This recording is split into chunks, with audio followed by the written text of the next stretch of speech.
So it turns out Nigel Farage is an ethno-nationalist, just not for Britain. Then I fear that we will see a rise of a really worrying, dangerous form of extreme right ethno-nationalism. Ethno-nationalism for thee, but not for me. When talking about Israel, Farage seems to care deeply about Israel defending itself from foreign invaders whose beliefs are at odds with the indigenous Israeli people. Basically, Israel is now in an existential fight for its very future. But they have to do this. They simply have no option if they are to survive as a country and, frankly, in many ways, as a race. He said, Israel is in a fight for its future, surrounded by people who hate not just Israel, but the religion of the Jews. Hello? Does Nigel think that Islam in Britain is in love with Christianity and British culture? No, we don't like your culture. I think what we've got is better. We'll keep to that. No thanks. These British imams preaching to our Muslim brothers seem to think differently. We believe that Islam is the best way of life. The Sharia is the best law.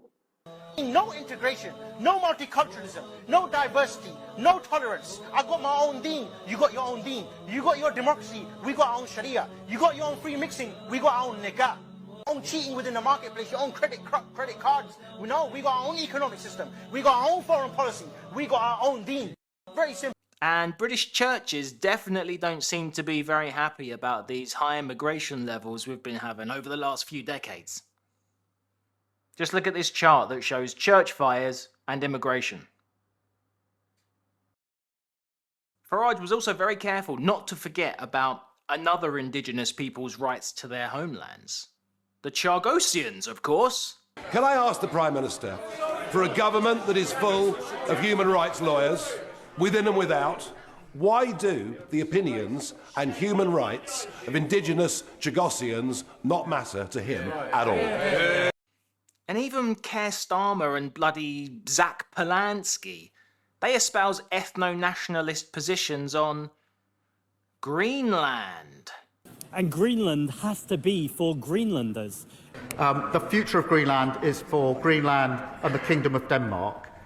So, Israel for the Israelis, Chagos for the Chagosians, Greenland for the Greenlanders, and Britain for the British? Also, you are now under arrest for inciting racial hatred.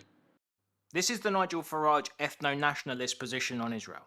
He said they have to do this if they are to survive as a country and, frankly, as a race. He understands that Israel is the ancestral home of the Israeli people and that they have a right to protect their land and their race that calls it home. And conversely, I also presume that this is what the Palestinian supporters think about Palestine.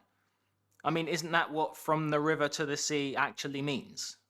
So Nigel does not think that it's an impossibility for Israel to completely eradicate Hamas, and that basically bringing peace to the Middle East is more likely than Britain being able to mass deport foreign criminals. We're talking about hundreds of thousands of illegal immigrants are in Britain at the moment. Do you support deporting all of those people? It's impossible to do. Literally impossible to do. For us, at the moment, it's a political impossibility. But is it your ambition? No. In response to Hamas killing 1,200 Israelis, Farage supports a strong, prolonged military action, bombing the hell out of Gaza, killing tens of thousands in the process. But in response to between 100 and 200,000 violent crimes committed by Muslim immigrants on British soil over the last 3 or 4 decades, he holds his hands up and says, it's impossible to deport them. We British know that it's been made so toxic to openly declare ownership of our ancestral homeland that we could literally be arrested for hate speech. And yet Nigel Farage is giving victory speeches about how he's systematically destroyed the voices on the right wing who've been raising this issue of mass immigration and demographic shifts. Nobody over the last quarter of a century has done more to defeat the genuine, intolerant, abhorrent, extreme far right than me.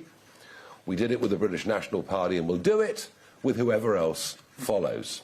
And don't forget the deputy leader of Reform, Richard Tice, showing how little backbone he has and trying to justify his apathetic position on white British becoming a minority as early as 2063.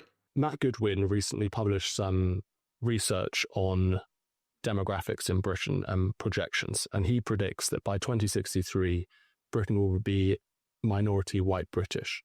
Is that a concern of yours at all? Yeah, I don't think that's I haven't seen those predictions, and 2063 is a long way off.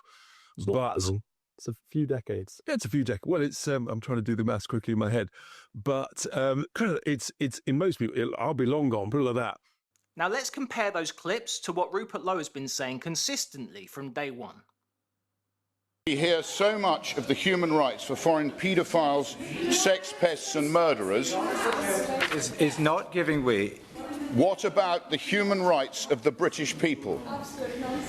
The right not to be raped, stabbed and killed by foreigners who should never have been in our country to begin with. Please spare me the continued moral outrage. It is a stark difference. I can easily see a credible argument being made that the Overton window has moved so far to the radical left, partly because Farage has, by his own words, been destroying the grassroots right-wing movements of the last few decades.